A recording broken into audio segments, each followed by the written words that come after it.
All right, to watch this for August 15th, which would be Monday. Quick shot at the SPY here. Very narrow range on Friday, almost no volume. Typical August trading, but we're doing a really good job in the chat room of kind of rooting out, finding the gems. And it's really important that you show up in that first hour ready to trade, because that's where there's any kind of semblance of volume. And if you have a proper gap play list and a proper overnight watch list, there's still plenty of money to be made here. So let's go right into my list for Monday. BNS, I can't type today, BNSO. Low float, low price, moved from $1.40 up to $3.40 over the course of a few weeks.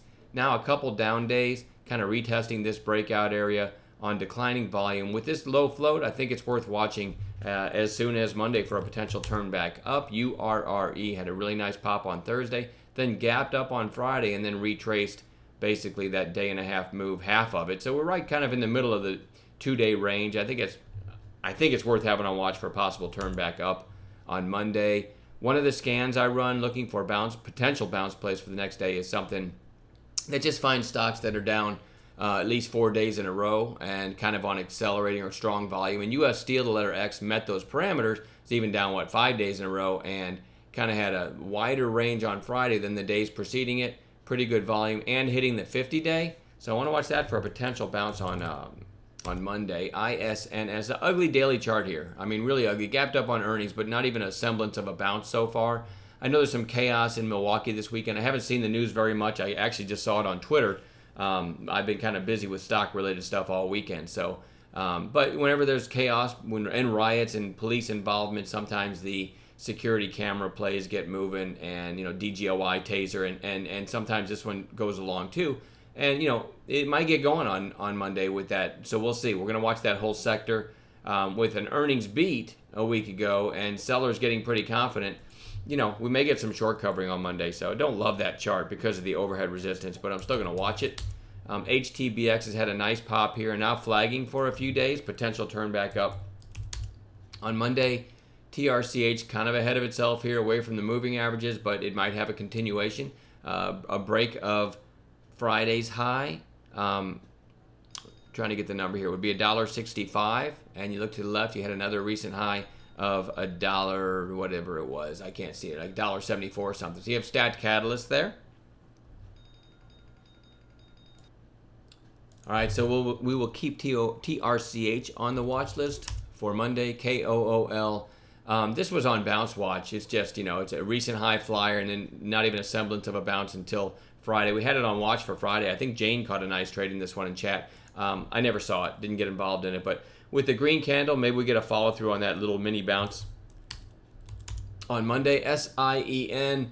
I love this chart, especially if you take today's candle or Friday's candle out of it. I mean, you had this pop and then a couple inside days. And I did call this long in chat, like right here on Friday. I didn't get much out of it. It didn't cooperate and move like I wanted it to. But you know what? I still like the chart. A break of Friday's high. Man, I've been talking all day. Sorry, my throat's killing me. A break of Friday's high would be 839. And if you look to the left, then you've got a possible 842 break of the high of the initial volume spike that started this. So this one is still a good setup. I'm going to watch it considering 839 and 842. Might hear some thunder here as potential catalysts. DELT. Big spike back here. Couple lower highs and a little bit of volume on these spikes. So I'm going to keep an eye on this one for maybe some kind of volume move through too. It might start back up. Kind of a recent low price mover. There's the thunder. I don't know if you can hear that on the mic or not. CIDM. I thought I read that this had earnings coming out on Monday. I could be wrong, so double check that. But I do like the spike, and it's a low float stock. I do like the spike on Friday. So if it can get over 236, you look to the left, you got another catalyst just above, which would be 247, a break of this high, and maybe a breakout. Be cognizant of the 200-day there at 245. All right, INVN.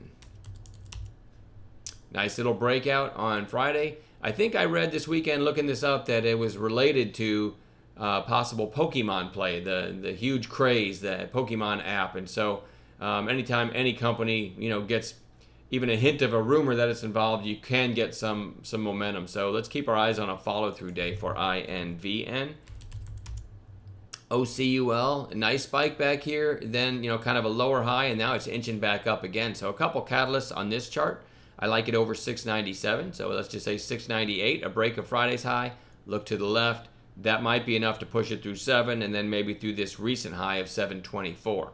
So that one's not been a very easy trader, but it looks like it's just wanting to break higher one of these days. So I'm going to keep it on watch. A couple more BZUN. A 2-day equal high here. Look to the left. It's got a high all the way back last November, though, of 989. The 2-day high is 964. So if this can get over the 2-day high, 965, it's a low float stock. It might just rip through this, maybe rip through 10. But be aware that it's up 3-4 days in a row, although Friday was actually inside of Thursday's range.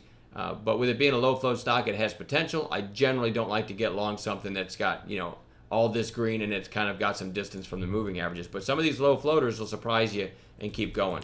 And lastly, I want to watch ONTX. One thing I look for on low price, low float stocks, I look at the chart going back and see has it sometime in the recent past given a nice percentage move? Because if not, I really don't want to mess with it. But this back in June, if you hover over this candle, it shows it went from 520 to 817. That's a huge move. And now it's really coming into some nice support here. It's just really found support. And then on Thursday, a high volume pop. Friday, also big volume. And a 2-day high break here would be over 370. And maybe it gets going. So it feels like something's up with this one. It's a pretty good setup. All right, guys, I'm going to leave it at that. Enjoy the rest of your weekend, and we'll talk to you on Monday.